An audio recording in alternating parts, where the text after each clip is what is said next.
Skin Hero shares the story.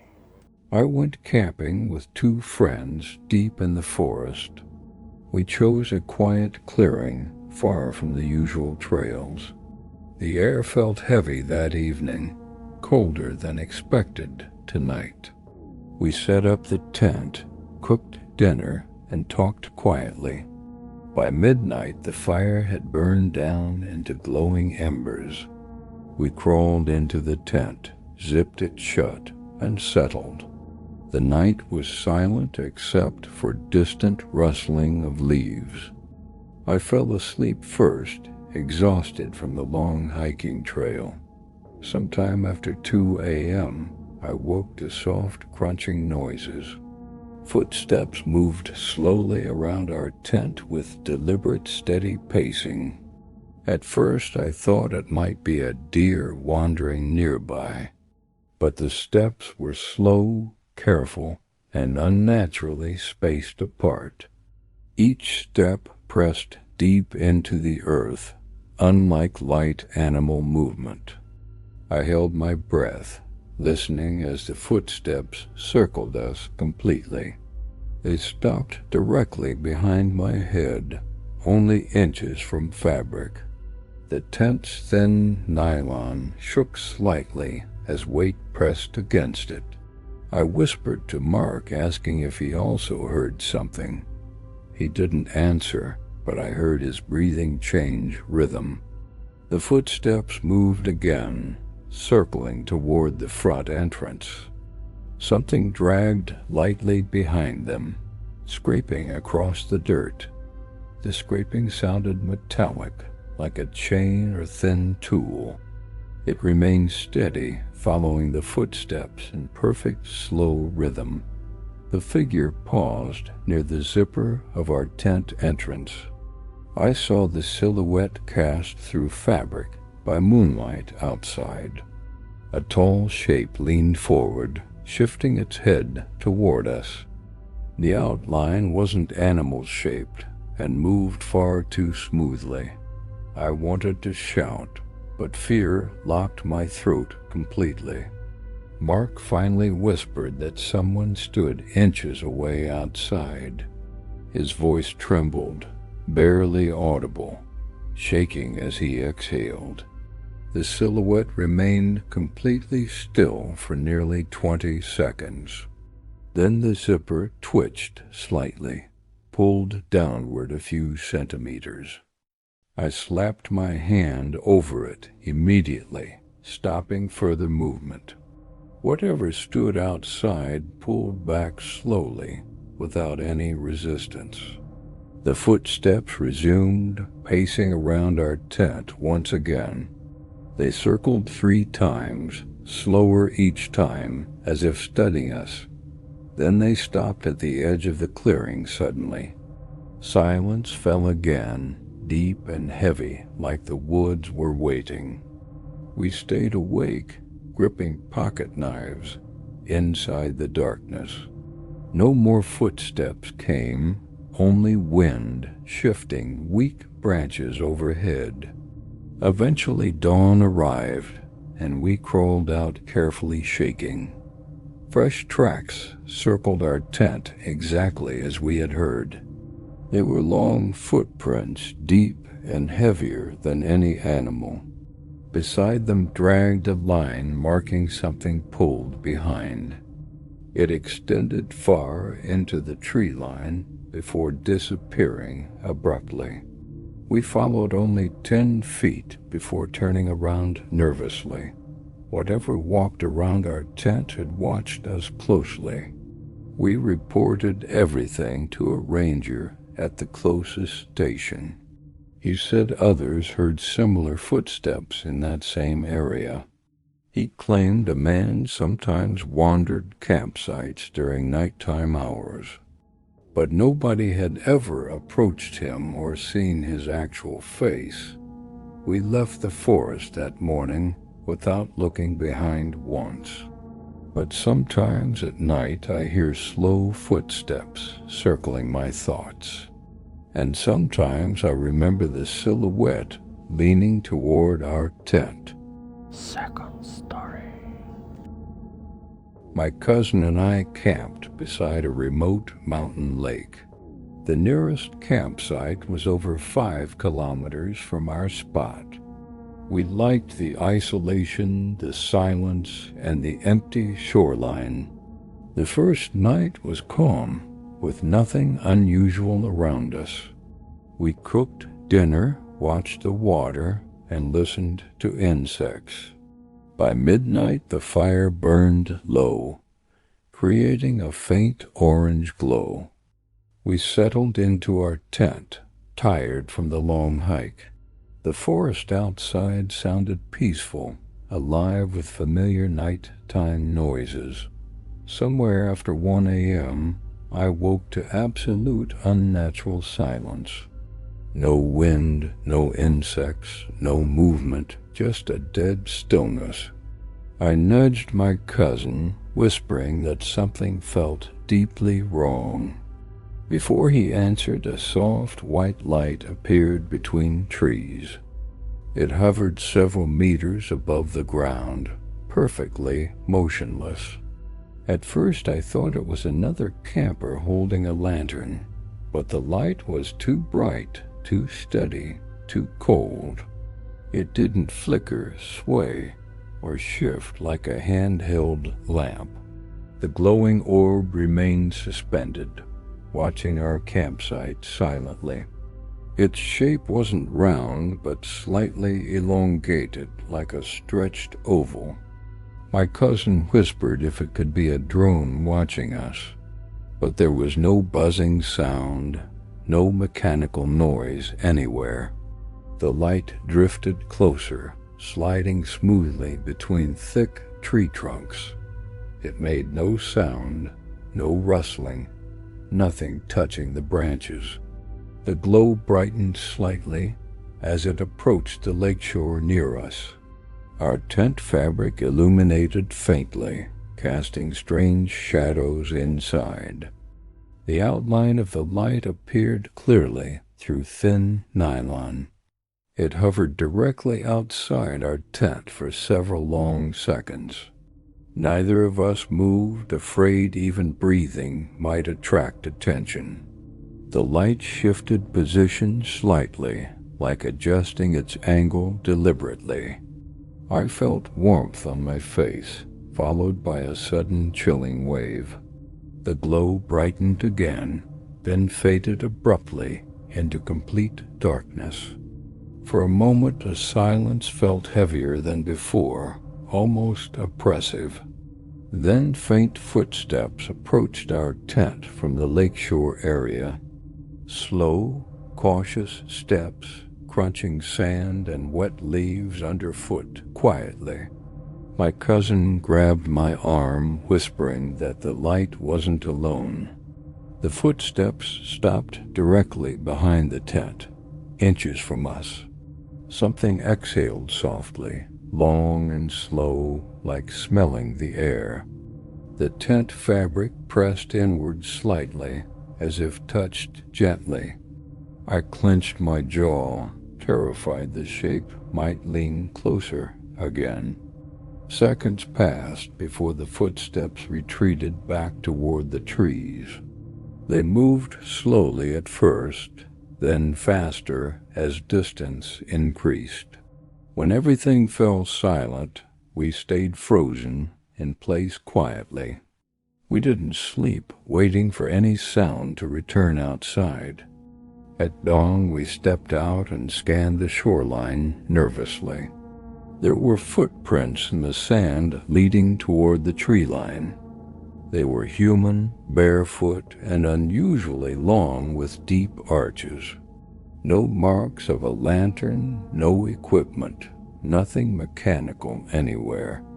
In the trees we found several branches bent at odd angles. Whatever held that light moved without disturbing anything else around. We packed our gear quickly, avoiding the lakeshore completely afterward. The walk back felt longer, heavier, and strangely uncomfortable that morning. When we reached the ranger station, we reported everything truthfully. The ranger listened quietly, then asked one strange, unexpected question. "Did the light follow you, or stay near the lake?" We told him it stayed near us only during nighttime. He nodded slowly, saying others saw similar lights around the area. He warned some campers felt watched for days after seeing them. He suggested avoiding the lake for the rest of our trip. We drove home instead, avoiding forests entirely for several weeks, but sometimes at night I still sense a soft white glow, and sometimes it feels like something watches through the window silently. That story. I camped with my girlfriend in a dense riverside forest. We picked a quiet spot far from the official trails. Tall pines surrounded us on every side like natural walls. The sound of the river masked most other forest noises. It made the area feel peaceful, almost too peaceful, honestly. We pitched our tent near a fallen log and cooked dinner. The air smelled like pine resin and damp moss everywhere. By midnight, we settled inside, listening to the rushing water. The tent swayed slightly as wind pushed through the branches. We talked a little before slowly drifting into tired sleep. Around 2 a.m., I woke to faint rustling outside the tent. At first, I thought it was an animal searching for food. The sound moved slowly, circling our tent in wide arcs. Dry leaves crackled under steady footsteps that sounded human-sized. No snorting, no scraping, no natural animal movements at all. Just slow steps, pausing after every few careful crunches. My girlfriend whispered, asking if I also heard something unusual. When I whispered yes, the footsteps stopped instantly in place. It felt like whoever stood outside could hear everything inside. Silence followed, heavy and unnaturally long for a living creature. Then something touched the tent wall directly beside my head. A hand-shaped outline pressed into the nylon very slowly. 5 long fingers dragged downward, stretching the fabric tightly. The pressure was gentle but deliberate, like feeling our shapes. My girlfriend covered her mouth, trying not to breathe loudly. The hand moved across the tent wall, exploring each surface. It stopped above her head next, pressing down more firmly. We stayed completely still, hoping the figure might lose interest.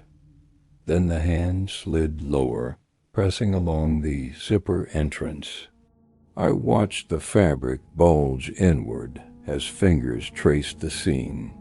The zipper twitched slightly when the fingers pinched near it. I grabbed the inside pull tab, holding it tightly in place. Whoever stood outside tugged gently, testing the entrance repeatedly. The nylon strained, but the zipper resisted every soft pull.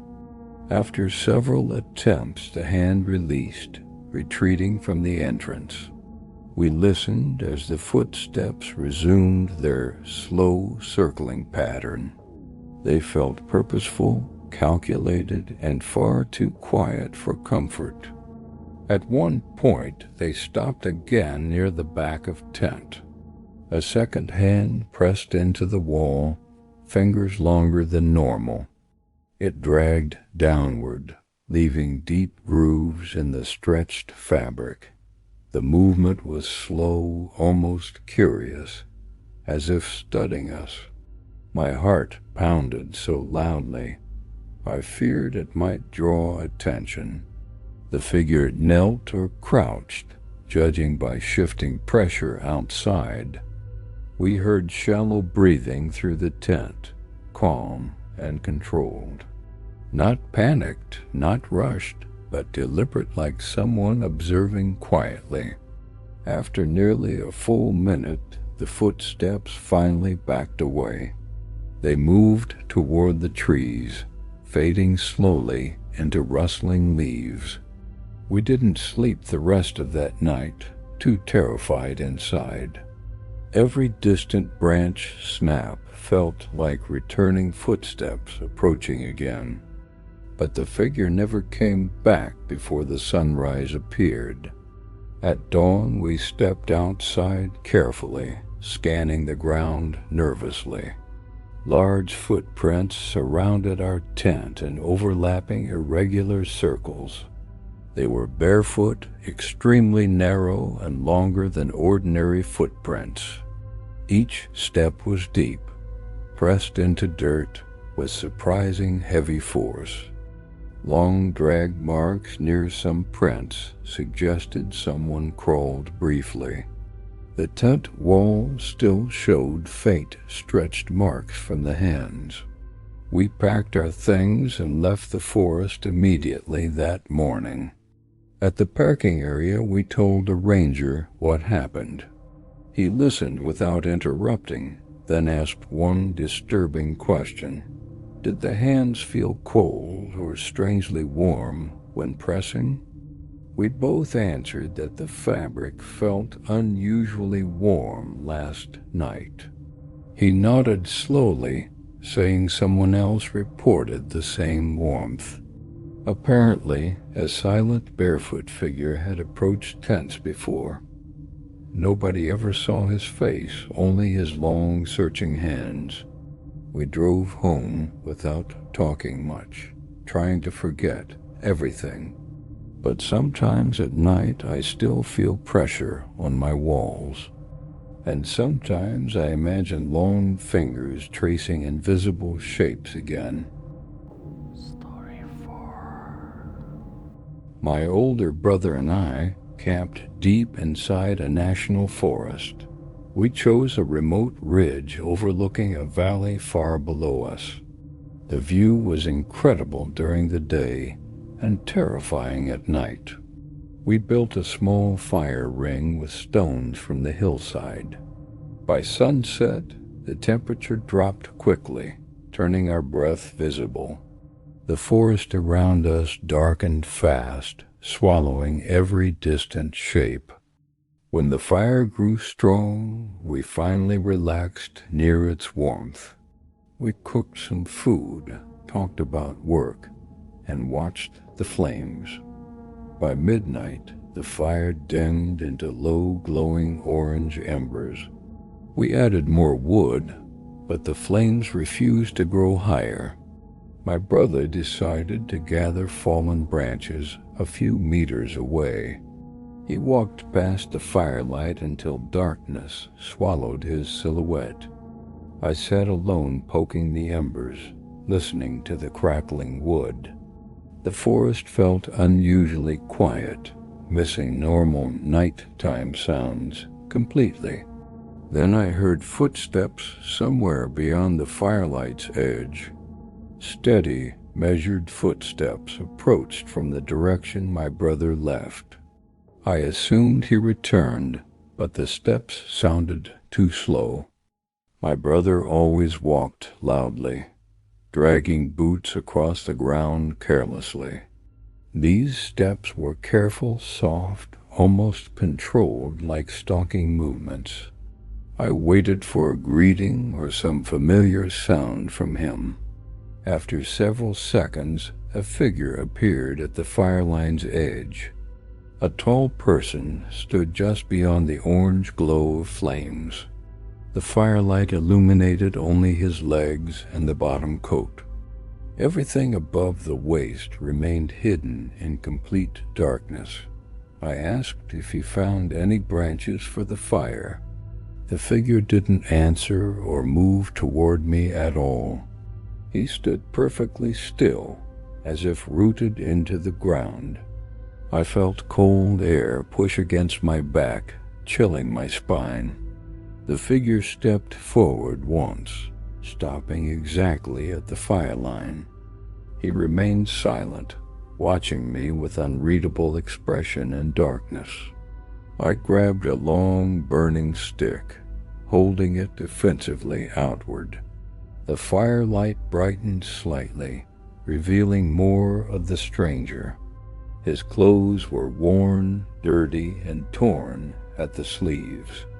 His head was tilted downward, hiding his face completely from view. I asked where my brother went and what he wanted here.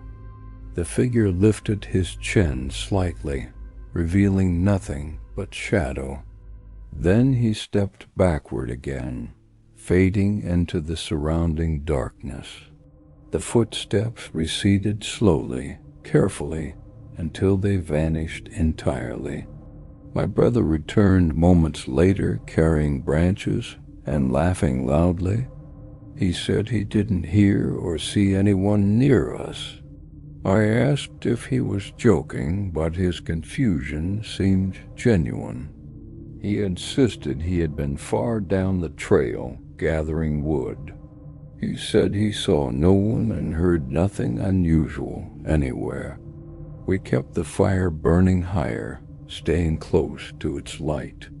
Every few minutes I glanced at the tree line, expecting movement. The forest felt wrong, heavier, like someone still watched us. Around 3 a.m., we heard faint crunching leaves near the ridge.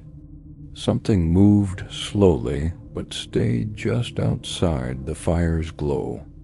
Each time the fire crackled loudly, the movement paused completely. We whispered quietly, afraid to attract whatever stood nearby. When the sun finally rose, we packed our gear immediately. Before leaving, my brother walked toward the fire line briefly. He pointed at deep footprints pressed into the forest floor. They were larger than ours and spaced strangely far apart. They led into the trees but stopped after only 7 steps. No other tracks continued and no trail showed where he went. We followed them only a little before deciding to stop. The forest felt colder than before, even under bright daylight. We left quickly, not speaking again until reaching the car. Sometimes I still wake thinking I see someone at my doorway. A tall figure standing silently at the edge of faint light, the same way he stood at our fire line that night. Story 5. My friend Lucas and I camped in a remote canyon. The trail was steep, narrow, and rarely used by hikers. We reached a flat clearing surrounded by tall, jagged cliffs. The place felt perfect for one quiet night outdoors together. We set up the tent, gathered wood, and started our fire. The flames rose high, painting the nearby rocks warm orange. As night came, the temperature dropped faster than we expected. Wind pushed through the canyon, echoing like distant whispers overhead. We stayed close to the fire, talking quietly about nothing important. When the fire dimmed, we added more wood without thinking. Around midnight, we noticed another light deeper inside the canyon. A faint orange glow flickered between boulders down the trail.